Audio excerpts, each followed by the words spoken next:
Sometimes that one relationship with an agent's all you need. Some people don't realise that you're just one yes away from being completely financially free. Making a difference. Yeah, one yes. Well, thanks for coming to my house. Massive congratulations on what you've built up with your rent-to-rent business. Why don't you start by just sort of telling me what's your background and what was it that made you want to get into property and how did you guys meet? Well, basically starting with myself, I work as a quantity surveyor for a construction company for 7 years plus. We met in one of your advanced trainings back November, and since then we met for a coffee and just clicked. We had the same goals. We want to work on the same strategy, and we found our first deal after 2 weeks. Amazing. Since we met, And what was it that made you think that? Because you know, why did you team up? I think what made you think that you'd work better as a partnership?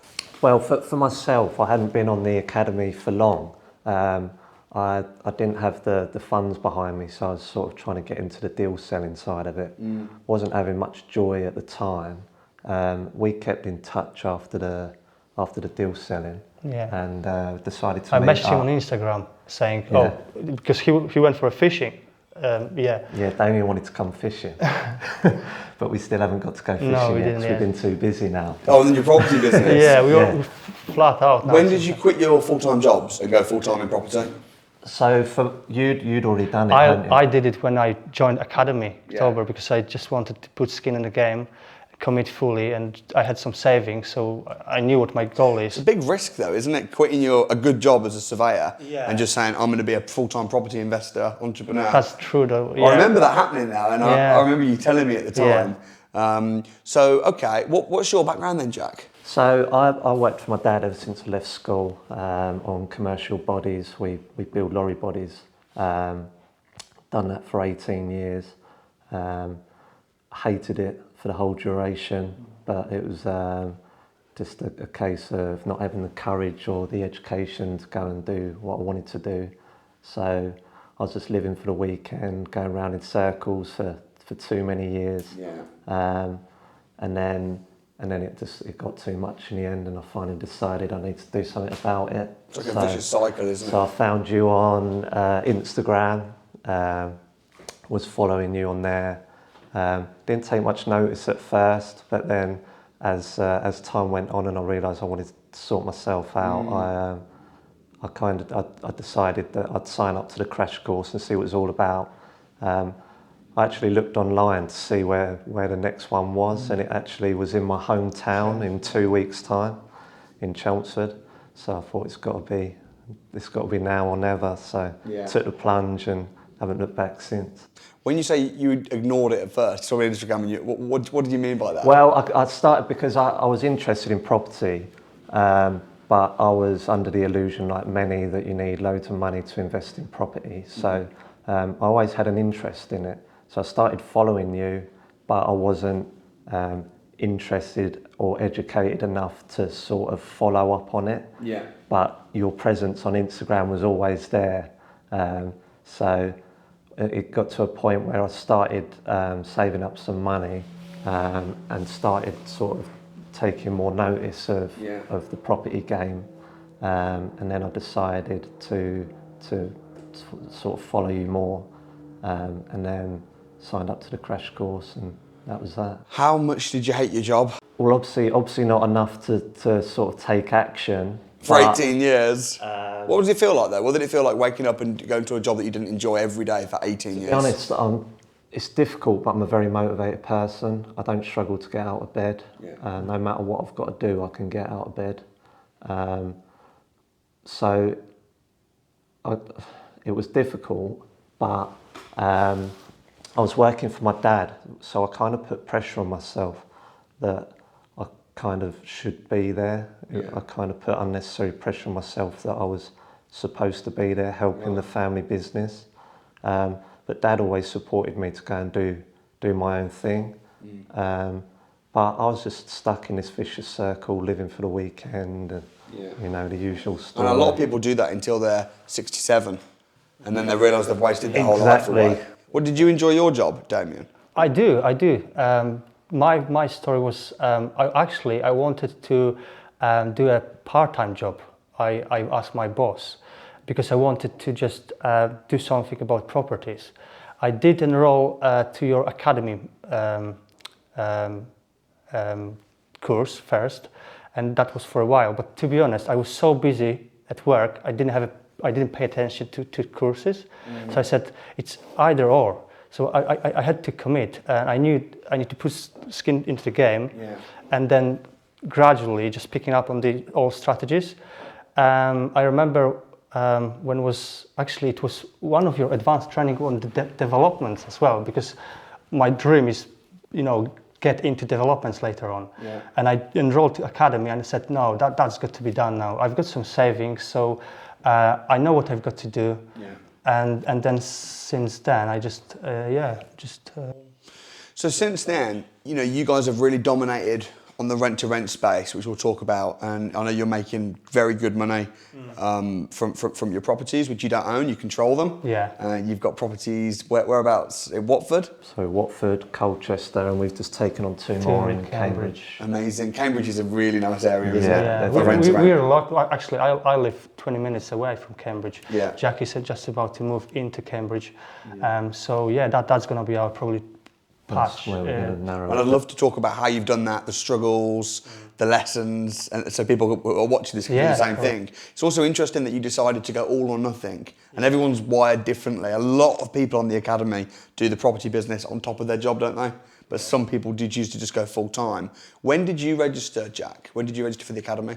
On the deal selling masterclass. I'd been there for the 2 days of the 4. I had the money saved up and I was loving the environment, and I knew that if I wanted to pursue my property journey, it was the right place to be. And it's worked out all right? Yeah, it's doing quite well so far. So tell me about your first deal and how it was structured and how you found it and what happened. So the first deal was direct from landlord. We found this on Gumtree. Called the landlord, conversation, built a rapport. We went for a viewing. Actually, I went for a viewing myself because Jack wasn't available. Still working at the time, wasn't I? And then, and John, the landlord, was so pleased about what I've told him about how it's going to be structured, about we're going to take on the management, full control, paying him a guaranteed fixed rent, long-term contract, maintenance on us. And then we had another viewing, a couple of days later. It was while we were negotiating. Then we went both, and we negotiated a deal. We dropped on a rent. We managed to secure grace period of 3 weeks. Watford, and then after a couple of days, we signed a contract. So it was very fast. It was actually. This one was. And where, when you say you found it on Gumtree, so how did you even know where to look in the first instance? What happened? Everything is from you, actually. We've been taught very well on academy or academy itself. We obviously go to live trainings, so you teach. Was it on a training program you found it, or were you at home? Or it was literally in the cafe when we met first time. No, when we first met to have a catch up and decided that we were going to try and find our first deal. We actually done the call that day. So. And what was the advert? What was it? A house, an apartment? It was no pictures whatsoever. The landlord thought I'm an agent. He didn't really want to speak to me, but I said no, I'm not an agent. And I just went to see the property, view the property, explained a little bit more in more details, and he was very. And this is what is it? A house or an apartment? It's a three bed flat en suite. And whereabouts is it? Watford. Just outside. So you basically rang him up on Gumtree, had a conversation, told him that it will be a company let. You're not a management company, but you wanted to pay the rent over a long-term let, and then you arranged to have a viewing to discuss. That's correct. Did you both go to the viewing? Not the first time round. I was still working. You were still working. Were you hating your job at this point? Like, I need to leave. Damien had to go on his own. Obviously done a good job because then John, the landlord. How long did it take you to get the keys in your hand?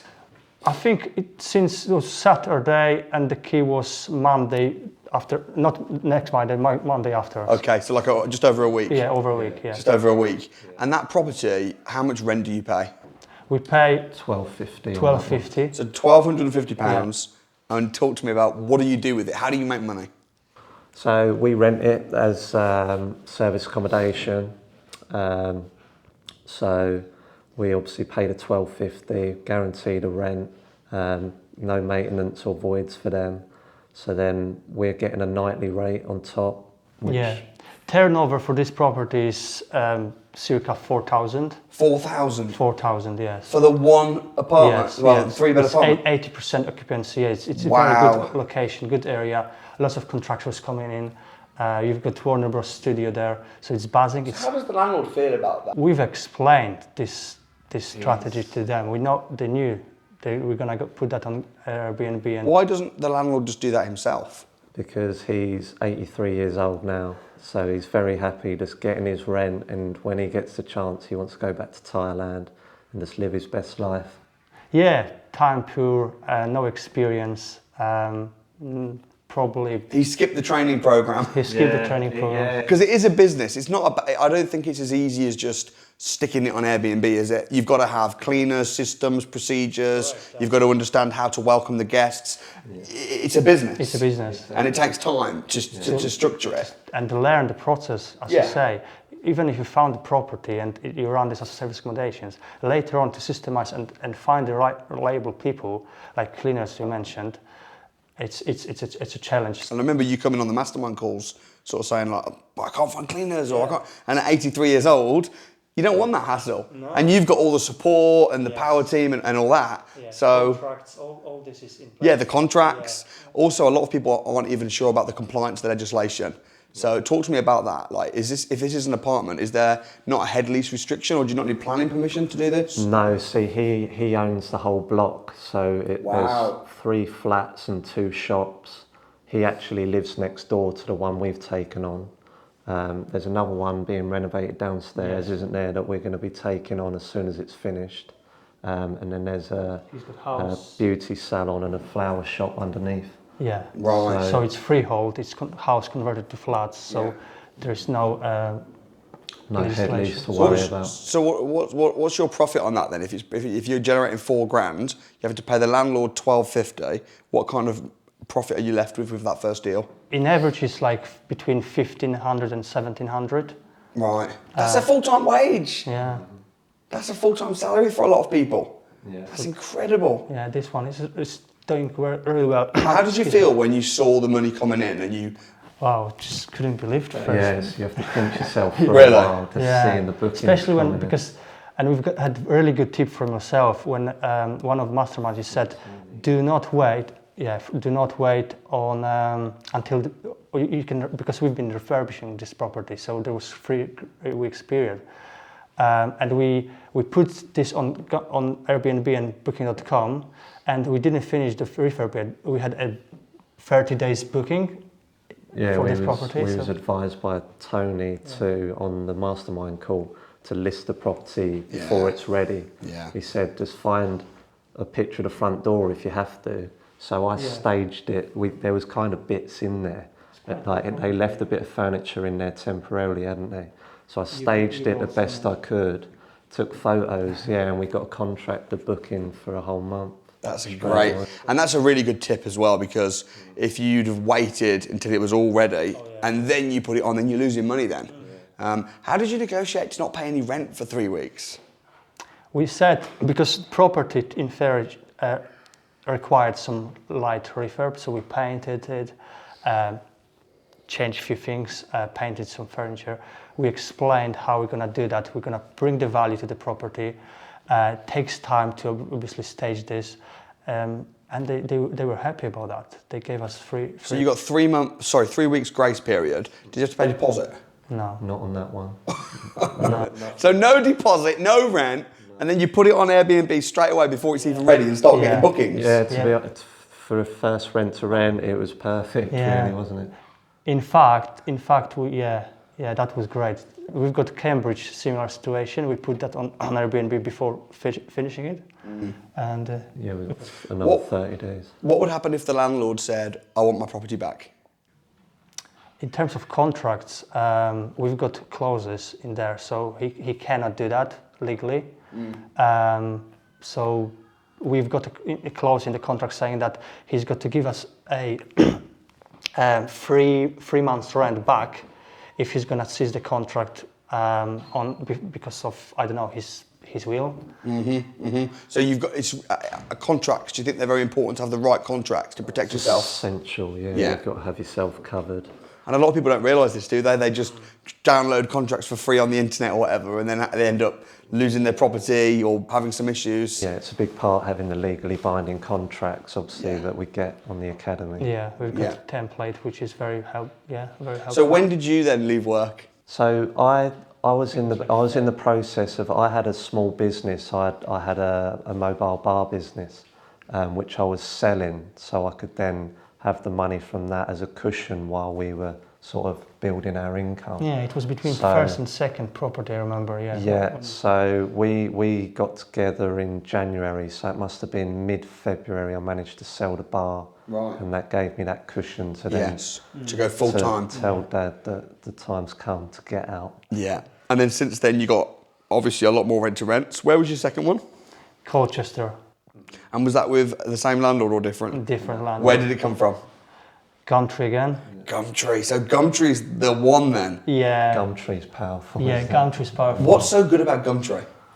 You've got leads. It's a number where you can call the landlord and discuss and tell them what you want to do with their property. If they're happy to, give it to you. People that don't want to deal with agents really, so they just try and list it themselves.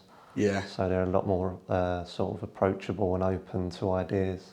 And also you're not having to have a gatekeeper, because normally if you ring someone through Rightmove, you're speaking to Stacey, who's 24 years old, who has all these systems and stuff in place where she's, doesn't understand lease options and rent to rents, and it can be much more tricky. Whereas when you're talking to the decision maker, the owner, How difficult is it to become compliant and regulated in this industry? It's not that easy, to be honest. I think once you've got that knowledge and that education, you set up a company, you've got insurances in place, obviously, which covers you and what you do, and then you just can go ahead with finding deals. And it's one of those things that you only need to do once.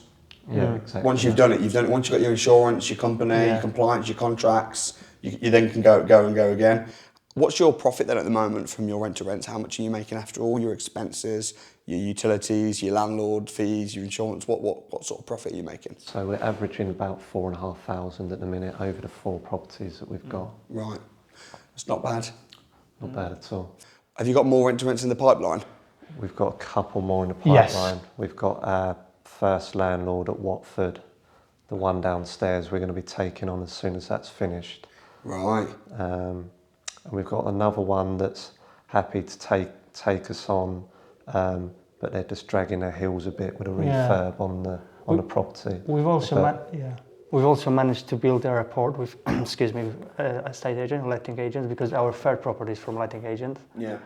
And I believe because they liked what we did, they're gonna give us some more. That is the advantage to letting agents. Yeah. If you get one deal from a random landlord that owns one property, that's the end of it. Whereas if you get one from a letting agent, they'll usually pass you more and more. Sometimes that one relationship with an agent's all you need. But I've had people on Windows on a Wednesday that have literally only struck one. They've only had one yes. Yeah. They've had 100 no's and then one yes, and that's from a letting agent, and then they're financially free. That's exactly. Some people don't realise that you're just one yes away from being completely financially free. Making a difference. Yeah, one yes. What's been the hardest struggle then? Was there any time when you felt like quitting, or you thought property, maybe this isn't as good as it cracked up to be? I haven't thought that about property, but approaching agents and landlords can be difficult. Cleaners has been difficult. That's what I was thinking of. Yeah. Really struggled to find reliable cleaners. Why do you think it's so hard to find good cleaners? Every people got different standards they work. We've got quite high standards, and because we run business and we want our essays to be high standard. They have to be. Yeah, because they're giving us profit which we want. Yes. So sometimes we've got occasions when people turn up, they did job, and didn't turn up anymore without giving us any reason why whatsoever. This is We've had a couple that have just said that we need more of a maid service. They weren't kind of. It's the making the beds. It's not your average cleaning. No, shop. you need to get them to be the host as well, don't you? Yeah, well, We need them looking out Do you for think maintenance. do you think one of the reasons it might have been a little bit more difficult for you is because you've got properties kind of all over the place? You've got different areas. could be because we've got in each different area we've got different cleaners in place, so we don't have one cleaner though. But It does make it more difficult It does, liaising when we've got them spread out. How's life changed then as a result of property? Life's changed a lot because I worked in a job that I hated for so long, for 18 years, and now I'm getting out of bed to a job that I'm really excited to start the day. Yeah. So it's changed a lot for me personally. But Is it more? Do you have a lot more freedom? Would you say? yeah. What about I yourself? was going to say that freedom, independence, being your own boss.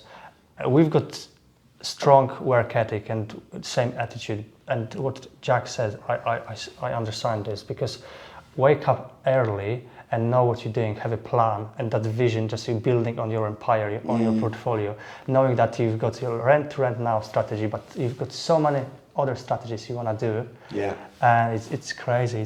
That's what drives me. Just, Incredible. Yeah. How do you know when a deal's good or bad? How do you know when you see a property, right, this is going to work? It's based on, when we do due diligence, we obviously compare with other properties, other SAs on Booking.com and Airbnb. We approach hotels, asking them, we're basically taking a look on the area, if the area is good for contractors, businesses, if it's buzzing or not, and then we just Doing your numbers. doing the numbers, Yeah. Have you had to walk away from deals? We did. We've had quite a few.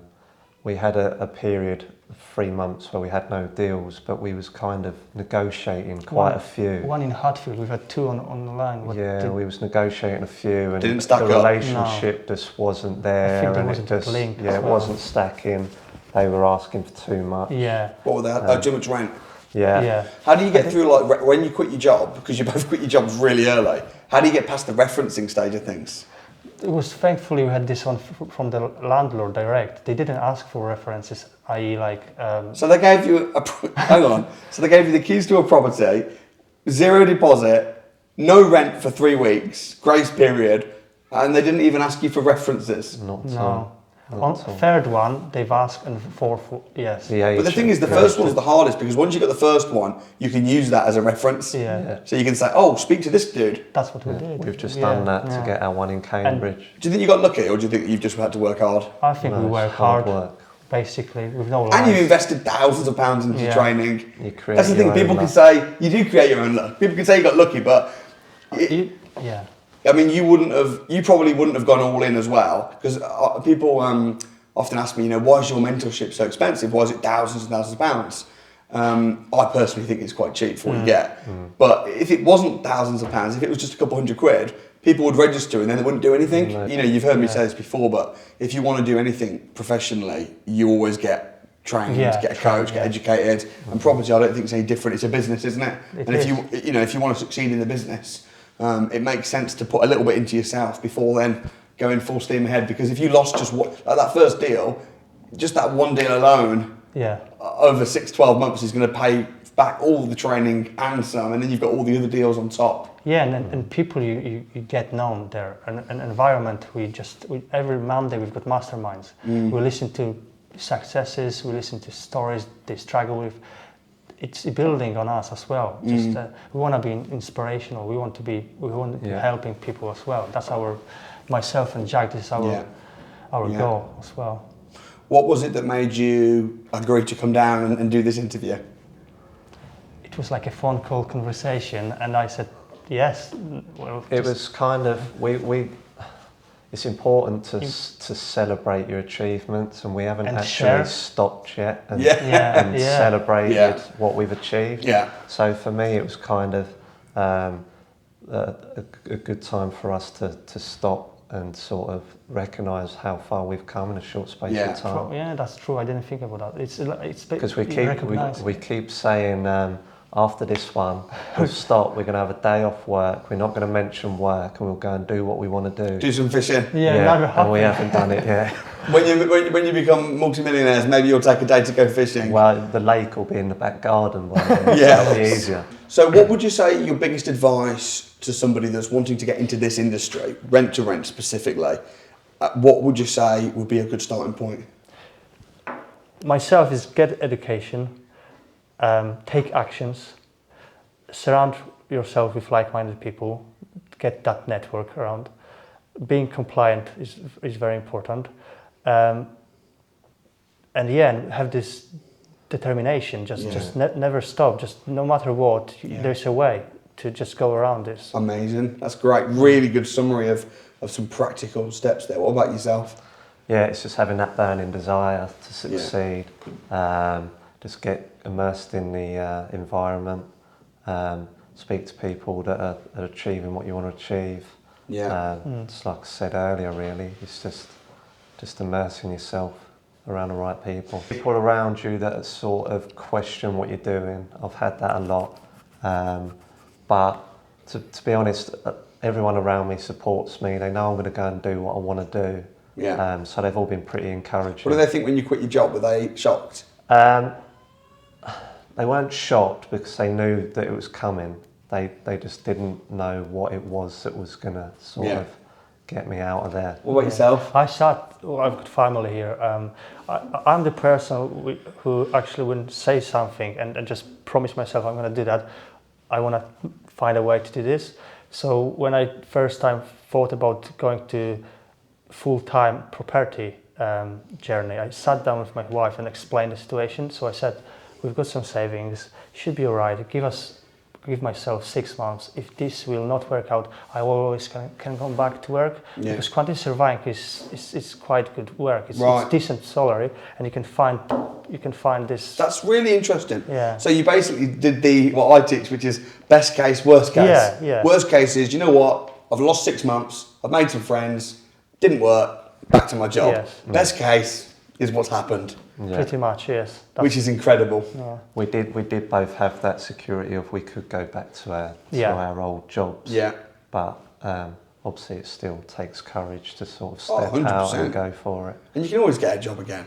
Exactly. I'm on the same page. My mindset is like that. It just, if there is a will, there is a way. So you can. What you talk about burning desire? Where does that come from? What's your strongest reason for doing this? My biggest reason why is my dad has sacrificed a lot of family time running his business, and one Christmas time he said to me that his biggest regret was that he didn't spend enough time with us as kids, and I don't ever want to be in that position if I'm fortunate enough to have a family, so that stuck with me, kind of having that freedom to do what I want to do. That's the biggest thing for me, is the freedom. Yeah, set yourself up for life. Yeah, exactly. So you can be around loved ones, that's amazing. What about yourself, Damien? Family as well first. Being independent, travel around the world, have that freedom, being your own boss, and constantly improving. You learn every day. Yeah. That's what does your wife think of what you've done? Oh, she's amazed. I think she's so proud of myself, myself. We were very happy. We're very happy where we are now. Grateful. Just go to the next chapter. Well, I have huge admiration for you guys, and I'm really pleased and proud of what you've done. Thank you. What's it been like working with me for the last 6 months then? Amazing. You just straight to the point as well. So you tell us what to do and give us kicking me up the backside when I need it. Providing that support, and always when we text you, you always come back with something very useful and with advices. So we thank you for that as well. Well, it's a pleasure.